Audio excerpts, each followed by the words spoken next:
后来，咱的老大人食甜粿这类的食面，一定要特别小心。南投草屯道88岁老先生食甜粿，过年拿熬，送病院抢救，才救回一条命。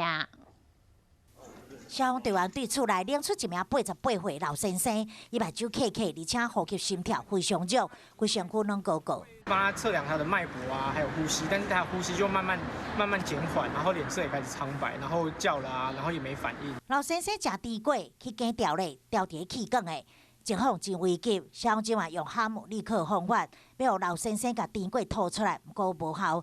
煞来无停 CPR， 等救护车来到现场，伫车顶消防警员的 CPR 嘛拢无停过。比较大，所以他的一些咀嚼还有一些唾液的分泌，跟他那个喉部的一些反射功能本就是比较衰退。